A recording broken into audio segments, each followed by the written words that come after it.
For InfoWars Nightly News, I'm David Ortiz. Well, February marks Black History Month, and during this time, liberals, especially liberals in the African American community, are going to try to define what Dr. Martin Luther King really believed in, and they're going to insinuate that Dr. Martin Luther King was a Democrat and mostly supported socialistic policies. But I just want to make the African American community aware of what the Democratic Party really has done to your community. I'm not saying they haven't done some good, but in my estimation, they've done a whole lot more bad.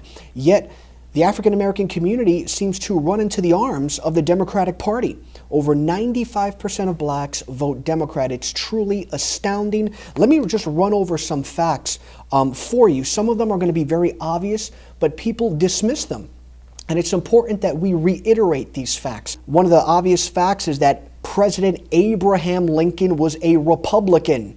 President Abraham Lincoln was a Republican. He freed the slaves, yet you don't see inner cities naming streets after President Lincoln, naming schools after President Lincoln. With the fate of human dignity in our hands, blood's been spilled to afford us this moment now, now. Republican President Dwight Eisenhower was the first president in the 20th century to sponsor large-scale civil rights legislation. It wasn't Lyndon B. Johnson, the Democrat. The Ku Klux Klan started out as a far-left democratic organization.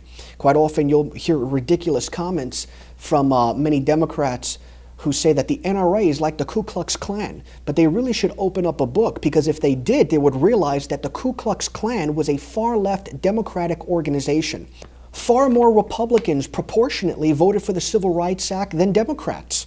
You know, during this month, you're going to see pictures of Lyndon B. Johnson and Dr. King. It's important to note that far more Republicans proportionately voted for the Civil Rights Act than Democrats. Very few people acknowledge that President Lyndon B. Johnson said the most vulgar things to the black community. He's touted as a hero, but he said very vulgar things. Among them, this is a quote, "I'll have those ends voting Democrat for the next 200 years. And this.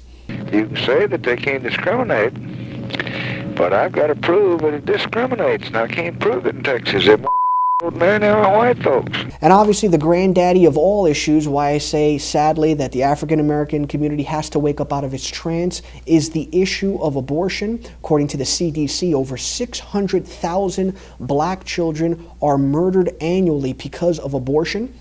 The CDC also says an estimated 45% of all blacks that are conceived are aborted. Let's look at what, Touré Neblett says about abortion and how he's thankful that his first girlfriend aborted their child. In a nation where 40% of children are born to unwed mothers, we are hurting our nation by making family planning harder.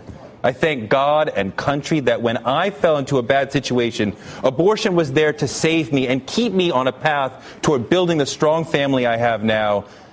And lastly, one of the many issues that the Democratic Party also supports that, in my opinion, has crippled the African American community is the public education system.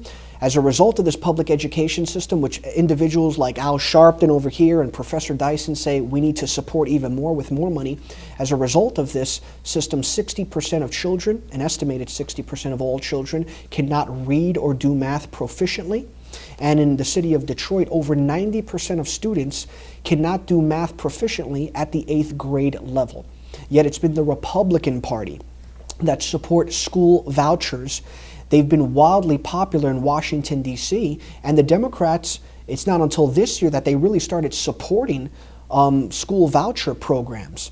As a result of these programs, graduation rates have increased by 20%, and most of the kids who are enrolled in this are African Americans, and studies show that over 90% of parents who have their kids enrolled in this voucher program are pleased with the results. It's important to note that the Republican Party's love of warfare has also led to the slaughter of millions of people. I want to leave you with an image of a sonogram of a child who's about 3 or 4 months old in the mother's womb. And I want you to ask yourself, as you see this image, would Dr. King support a party that enabled abortionists?